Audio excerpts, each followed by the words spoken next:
Jangan biarkan dia buat masalah. Grup Han yang penuh dengan teknologi. Setelah Han Zixuan menyelesaikan bisnisnya, dia melepas kacamatanya dengan rasa lelah, menggosok alisnya perlahan, dan mengangkat ponselnya.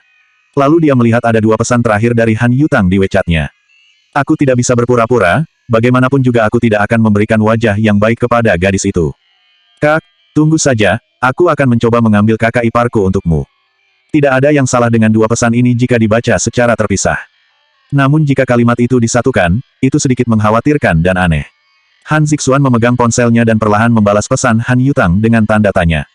Namun tidak ada tanggapan yang Han Zixuan terima. Sekarang, di dalam restoran, Qin Sheng dengan hormat mendorong pintu ruangan itu. Fu Xi berjalan dengan tenang. Dia mengenakan pakaian kasual dengan celana jeans berwarna hitam. Dia berjalan dengan satu tangan dimasukkan dalam saku celananya. Di pergelangan tangannya terlihat gelang manik-manik Buddha berwarna merah tua, gelangnya perlahan bergerak mengikuti alunan langkah kakinya saat berjalan. Senyuman di wajahnya terlihat halus serta tampan, dan mata poeniksnya yang sedikit terangkat menambah kesan keindahan. Meski hanya berjalan memasuki pintu, Fu Xi bisa menciptakan pesona yang unik. Saat Fu Xi memasuki pintu, semua orang di dalam ruangan kecuali Qi Gui berdiri dan memanggilnya dengan hormat, Tuan Fu. Maaf, aku terlambat. Fu Xi meminta maaf sambil tertawa kecil, dan matanya langsung tertuju pada Qi Gui. Qi Gui masih duduk diam di sofa dengan segelas jus di tangannya, dia menatap Fu Xi datar, tanpa ekspresi terkejut di wajahnya. Qin Sheng juga memperhatikan ekspresi Qi Gui, dan mau tidak mau dia sedikit heran. Ketika Fu Xi berada di kotanan sebelumnya, Fu Xi menyimpan identitasnya di depan Qi Gui dan berpura-pura menjadi pengusaha kecil yang melakukan bisnis.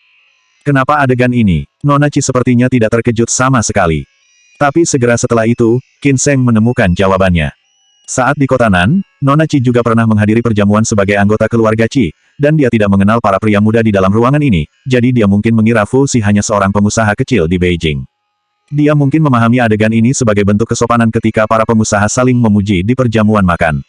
Mata Fu Xi sedikit berkedip, berpikiran sama dengan Qin Sheng. Fu Xi berjalan mendekati Qi Gui dan secara alami dia duduk di sebelah Qi Gui, mendorong Han Yutang ke samping. Han Yutang hanya terdiam. Fu Xi tampaknya tidak tahu apa yang telah dia lakukan, dan tersenyum serta memperkenalkan Qi Gui kepada yang lain. Ini Qi Gui, dia baru pertama kali ke Beijing, jadi mohon perhatiannya di masa depan. Semua orang tercengang. Orang-orang yang hadir di sana semuanya adalah kalangan elit. Dari kalimat pendek yang Fu Xi ucapkan, mereka mendengar beberapa pesan Fu Xi dan yang paling penting ada dua hal. Satu sebutan, pacar, hanya bisa disebutkan di belakang Qi Gui. Yang kedua, mohon perhatiannya, sama dengan, melayani dengan hati-hati. Mereka semua mengerti makna di balik ucapan Fu Xi, termasuk Han Yutang. Semua orang mulai terbiasa, dan suasana di dalam ruangan sangat baik. Di tengah perjamuan Qi Gui mengambil tasnya dan berkata, maaf, aku mau ke kamar mandi. Ada kamar mandi di dalam ruangan itu. Qi Gui masuk, mengunci pintu, dan meletakkan tasnya di atas wastafel, lalu mengeluarkan ponselnya. Di WeChat, ada pesan dari Han Zixuan, Profesor Qi, apakah adikku bersamamu? Han Zixuan memikirkannya untuk waktu yang lama, kecuali Qi Gui. Dia benar-benar tidak bisa memikirkan siapapun yang bisa membuat adiknya tiba-tiba mengubah sikapnya 180 derajat. Han Zixuan sangat paham bahwa meskipun Han Yutang memiliki wajah yang terlihat seperti anak yang berkelakuan baik dan biasanya berbicara dengan sopan, seolah-olah dia sangat pemalu dan patuh. Pada kenyataannya, dia lebih keras kepala daripada anggota keluarga Han manapun, dan dia sebenarnya tidak sepintar kelihatannya. Qi Gui sedikit bingung kenapa Han Zixuan menanyakan hal ini, tapi dia tetap menjawab, ya. Han Zixuan terdiam beberapa saat, sebelum mengirim pesan lain, tolong bantu aku menjaganya, jangan sampai dia membuat masalah. Terima kasih. Qi Gui sedikit bingung, tetapi menyetujuinya. Qi Gui meletakkan ponselnya dan keluar dengan tasnya. Begitu dia membuka pintu, dia mendengar suara Han Yutang yang sangat polos. Tuan Fu, temanmu namanya Qi Gui, dan harta karun nasional kita di Beijing namanya juga Qi Gui, manakah dari keduanya yang menurutmu lebih baik? Apa kau tahu apa yang terjadi dengan anak beruang itu? Qi Gui akhirnya mengerti apa maksud Han Zixuan sekarang. Fu Xi sedang duduk dengan posisi di mana dia tidak bisa melihat pintu kamar mandi. Mendengar ini, dia tertawa dengan arogan, apa itu sebanding? Di Beijing, bisa dibilang sesuatu yang sedikit bagus, disebut harta karun nasional. Apa itu harta karun nasional? Itu adalah benda mati. Benda-benda yang ditempatkan di museum, sama seperti dia, kaku dan dingin, apalagi yang dia tahu selain melakukan penelitian dan karir setiap hari. Qi Gui diam saja. Han Yutang yang duduk di seberang Fu Xi, secara alami melihat Qi Gui di depan pintu kamar mandi. Dia mengambil cangkir jus di atas meja dan menutupi mulutnya dari senyumannya yang hampir tidak terkendali. Dia berkata, begitukah, yang kamu suka sebenarnya adalah Profesor Qi? Sungguh tidak mungkin. Jari-jari ramping Fu Xi dengan ringan menyapu manik-manik di pergelangan tangannya, dan alisnya mengernyit. aku bahkan tidak mau repot-repot melihat orang yang membosankan seperti dia, berdiri di depanku. Of, Han Yutang hampir tidak bisa menahan tertawanya lagi, sehingga dia menyemburkan jus dari dalam mulutnya. Han Yutang dengan cepat menekan-nekan dadanya lalu terbatuk. Sebenarnya dia ingin mengatakan sesuatu yang lain, namun tiba-tiba tangan putih ramping menjulur dari samping dan menyodorkan cangkir ke mulutnya.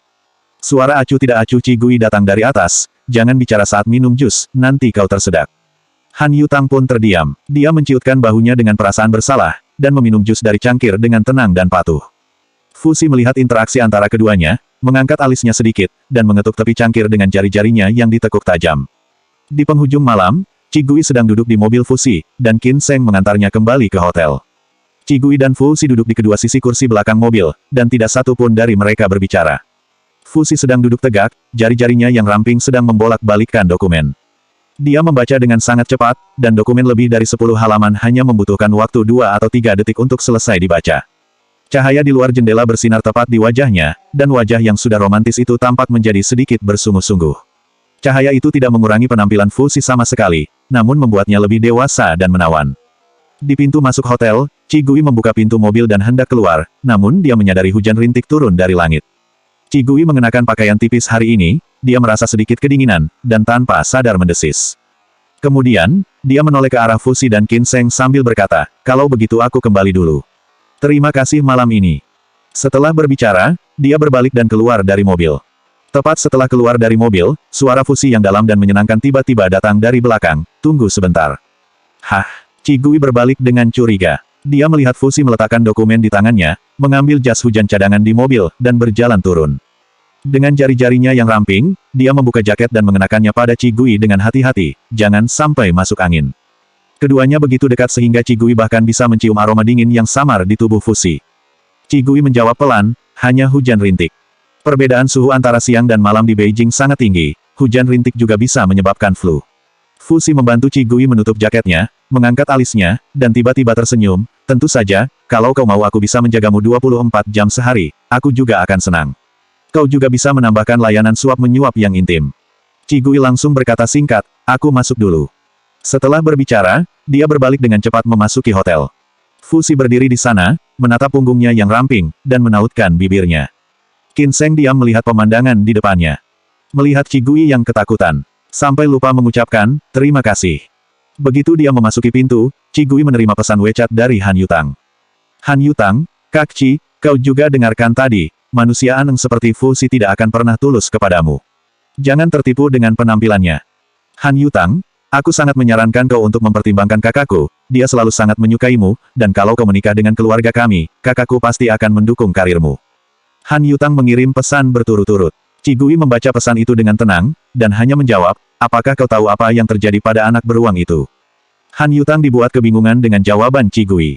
Di rumah keluarga Su, di ruang kerja, Su Qing melaporkan kejadian sore ini kepada kakek Su secara rinci. Setelah mendengarkan itu semua, kakek Su merenung sejenak sebelum perlahan berkata, ngomong-ngomong, adikmu kan juga datang ke Beijing, dia sepertinya dekat dengan Ci Gui. Bicaralah dengannya besok dan bawa juga temanmu pulang untuk melihat-lihat. Lelang sudah dimulai, Su Qing mengangguk. Kakek Su tidak mengatakan apa-apa, tetapi mengubah topik pembicaraan dan mulai membicarakan Cian. Meskipun masalah Ci Gui sedikit aneh, namun masih ada kemungkinan para staf melakukan kesalahan. Kakek Su lebih mengutamakan pikirannya kepada Cian, yang mungkin memenangkan posisi kedua dalam kompetisi nasional dan memiliki masa depan yang menjanjikan. Berbicara tentang Cian, wajah Su Qing menjadi sangat lembut, dan Su Qing memberitahu kakek Su secara rinci tentang kemajuannya baru-baru ini. Di hotel, Ci Gui selesai mandi, dan begitu dia keluar dari kamar mandi, dia melihat beberapa pesan baru di WeChat. Ternyata pesan itu dari Shen Yun, Bos Ci. Bos Ci, keluarlah. Tempat pelelangan perusahaan kita tahun ini ada di Beijing. Apa kau ada di Beijing sekarang? Apa kau ingin mengambil kendali? Ci Gui hanya membalas singkat, tidak ada waktu. Shen Yun membalas kembali, apa kau sibuk sekali? Bukankah kau sedang cedera tangan dan perlu memulihkan diri? Apalagi yang bisa kau sibukkan? Ci Gui membalas tenang, sibuk dengan kompetisi mahasiswa kedokteran. Shen Yun segera mengirimkan serangkaian tanda tanya panjang untuk mengungkapkan kebingungannya, apakah kau mengetik terlalu panjang sampai kelebihan kata? Melihat posisi Bos Ci di bidang medis saat ini, dia biasanya menolak persaingan antar sesama dokter. Tapi ini, malah mahasiswa kedokteran. Menghadapi jawaban patah-patah Shen Yun, Ci Gui masih sangat tenang, aku sedang kuliah sekarang. Yah, karena aku seorang mahasiswa, jadi aku harus sedikit seperti mahasiswa. Shen Yun tercengang. Meskipun dia selalu tahu bahwa Qi Gui adalah tipe orang yang sangat bersungguh-sungguh, begitu Qi Gui memutuskan apa yang harus dia lakukan, dia akan mencoba yang terbaik untuk melakukannya. Tapi Qi Gui adalah seorang ahli medis bermartabat yang sangat dipuji oleh dunia. Kalau dia berpartisipasi dalam kompetisi semacam ini dengan bersungguh-sungguh, Shen Yun merasa tidak bisa membayangkannya.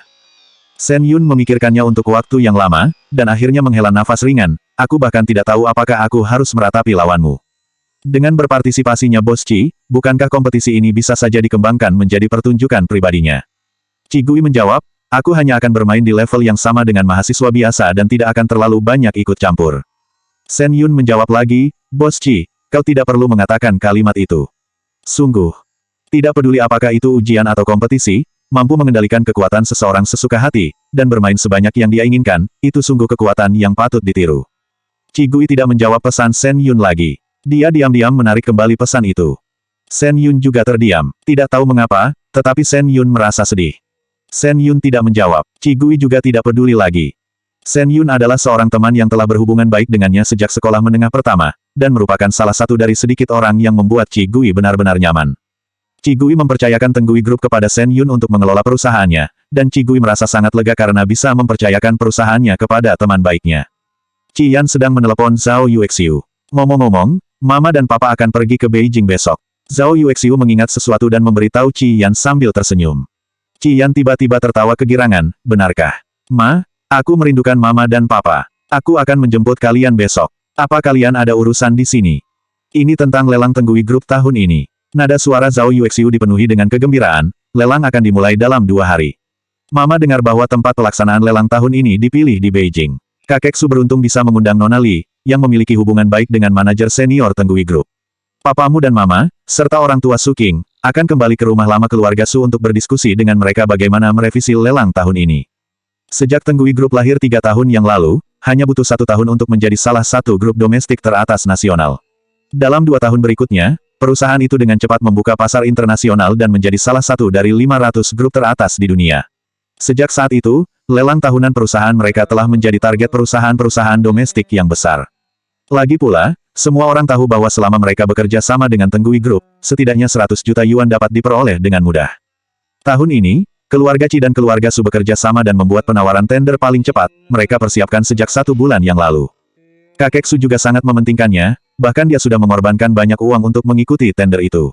Kakek Su mengundang orang dalam yang memiliki hubungan baik dengan manajemen senior Tenggui Group dari Haidu untuk membantu mereka memeriksa dan merevisi tender.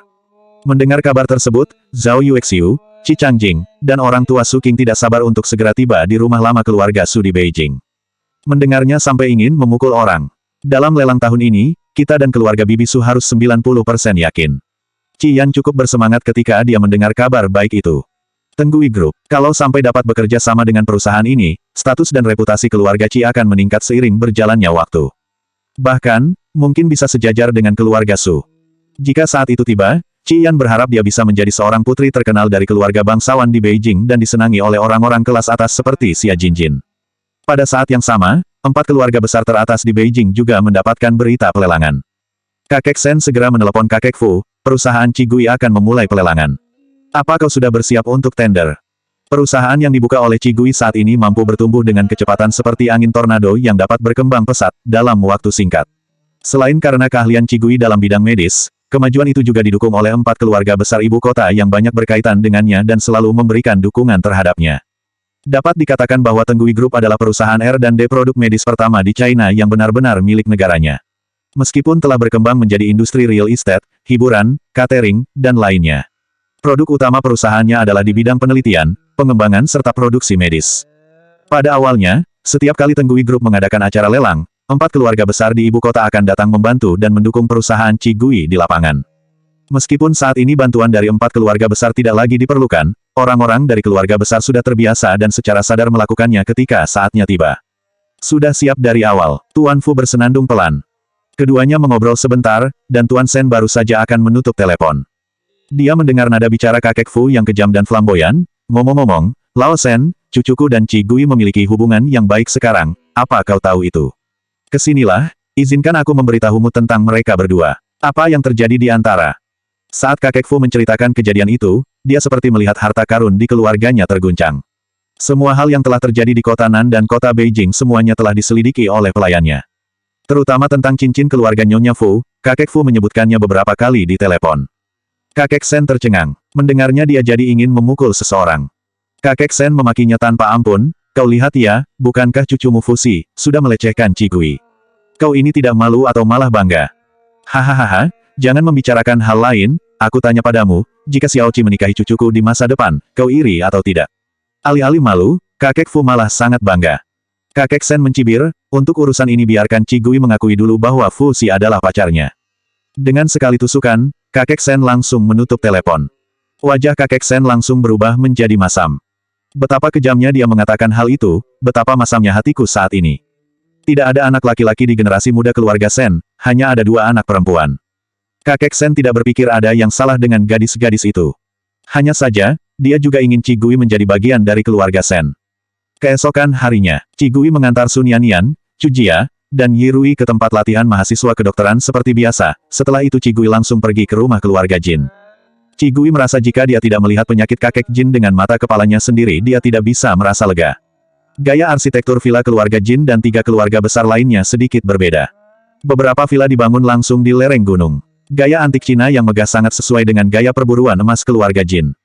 Cigui dengan hormat diarahkan oleh pelayan untuk duduk di sofa di ruang tamu. Pelayan itu menyajikan teh bilwocun yang enak dengan sedikit membungkuk, tolong tunggu sebentar, tuan akan segera turun. Oke, terima kasih. Cigui berterima kasih kepada pelayan itu dan menyesap tehnya sedikit. Tidak lama kemudian, suara langkah kaki datang dari tangga di lantai 2. Cigui mendongak dan sedikit terkejut. Sedikit bingung. Pria muda itu berambut pirang, bermata biru, dan memiliki batang hidung yang tinggi, penampilannya standar seperti pria asing yang tampan. Ketika dia turun dari lantai atas, ekspresinya sangat acuh tidak acuh. Bahkan dia tidak melihat para pelayan dan asisten rumah tangga yang sedang menunggunya dengan hormat. Bahkan Jin Ran, yang mengikutinya di belakang, tidak bisa membuat wajah pria itu menjadi ramah. Cigui sedang duduk di sofa sebelah kanan, dengan punggung menghadap ke arah tangga. Pria itu tidak bisa melihat wajah Cigui, tetapi hanya bisa samar-samar melihat seorang gadis bertubuh mungil tengah duduk dengan tenang di sofa itu. Sebagai salah satu dari 4 keluarga bangsawan teratas di Beijing, meski bisnis keluarga Jin sedikit menurun dibandingkan ketiga keluarga lainnya, bagaimanapun juga, ia tetap memiliki pondasi yang dalam. Bahkan beberapa pejabat asing yang penting akan mencari muka kepada keluarga Jin ketika bertemu dengan mereka. Tetapi saat ini, menghadapi pemuda yang acuh tidak acuh dan sombong ini, Jin Ran, cucu dari keluarga Jin dan para pelayan di sana, menampilkan ekspresi tidak keberatan di wajah mereka. Tuan Edmund, terima kasih atas kerja keras Anda. Melihat pria itu turun, pelayan yang menemani Cigui melangkah maju dan membungkuk dengan hormat. Mendengar nama yang dilontarkan oleh pelayan, Cigui mengangkat alisnya sedikit dan melirik ke belakang. Ketika dia melihat wajah arogan yang tidak asing itu, Cigui terdiam. Cigui sepertinya tahu kenapa kakek Jin tiba-tiba membaik. Edmund tidak peduli dengan gadis kecil yang duduk di sofa. Mendengar kata-kata asisten rumah tangga, dia hanya mengangguk, menoleh dan menjelaskan beberapa kata kepada Jin Ran dalam bahasa Inggris, dan siap untuk pergi kembali. Saat melewati Cigui, dia bahkan tidak meliriknya. Namun, Jin Ran sedikit terkejut ketika dia melihat Cigui. Kak Ci, kenapa kau ke sini? Aku mau menemui kakek Jin. Cigui meletakkan cangkir teh di tangannya dan berdiri sambil menjawab pertanyaan Jin Ran. Edmund, yang sudah sampai di pintu, tiba-tiba membeku. Jin Ran tersenyum dan berkata, tunggu sebentar, aku akan mengantar Tuan Edmund pergi dulu. Setelah berbicara, dia berbalik, bersiap untuk mengikuti Edmund ke depan. Tanpa diduga, Edmund tiba-tiba melangkah mundur. Matanya yang hijau tua tertuju pada Cigui, dan setelah beberapa saat, dia tampak tidak percaya, sedikit melebarkan matanya dan membuka mulutnya. Jin Ran berpikir bahwa Edmund sedang terpesona melihat kecantikan Cigui, itu sebabnya Jin Ran tampak sangat bersemangat dan berkata sambil tersenyum, Kak Ci, ini Profesor Edmund, kau seharusnya pernah mendengar tentang dia. Dia adalah jenius medis paling terkenal di dunia, pada usia 30 tahun ini, ia telah memperoleh kualifikasi profesor kehormatan seumur hidup dari Universitas Stotan dan telah mencapai puncak pencapaian medis. Berbicara tentang hal ini, Jin Ran berhenti sejenak, dan menambahkan kalimat lain, pencapaiannya saat ini dalam penyakit bedah saraf tidak sebanding dengan ilmuwan medis domestik. Edmund tercengang mendengarnya, dia tiba-tiba merasa malu, dan buru-buru menatap Cigui, yang baru saja akan berbicara. Cigui menatapnya dan tersenyum tenang, itu, dia benar-benar menakjubkan. Edmund dengan cemas membela dalam bahasa Mandarin, tidak itu semua omong kosong, bagaimana mungkin aku bisa begitu hebat. Jin Ran dan pelayan rumah tangga menatap Edmund dengan terkejut. Sudah setengah bulan sejak Jin Ran membawanya ke keluarga Jin, dan selama itu Edmund selalu berkomunikasi dengan mereka dalam bahasa Inggris. Ternyata Edmund bisa bahasa Mandarin. Jin Ran tidak terlalu memikirkannya. Mendengar kata-kata itu, dia tersenyum dan berkata, "Tuan Edmund, Anda terlalu rendah hati." Edmund hanya menjawab, "Ini benar-benar tidak sopan." Memujinya di depan Profesor Chi sama saja seperti memuji betapa banyaknya manipulasi dan ilmu yang dia dimiliki di depan seorang raja yang sesungguhnya. Edmund malu mendengarnya. "Mari kita duduk dan membicarakannya," ucap Cigui tiba-tiba dan mengakhiri topik pembicaraan. Baru saat itulah Jin Ran bereaksi, dan berkata dengan cepat, "Oh ya, Tuan Edmund, silahkan duduk." Dia mengatakan ini untuk basa-basi saja, bagaimanapun, Edmund tidak mengobrol dengan siapapun selama setengah bulan di sini. Jin Ran sudah siap untuk mendengar penolakan Edmund, sehingga dia tidak duduk dan menunggu Edmund untuk mengantarkannya pergi. Namun siapa yang menyangka, setelah Cigui duduk, Edmund juga ikut duduk. Selanjutnya bab 181 seluruh bahan itu salah.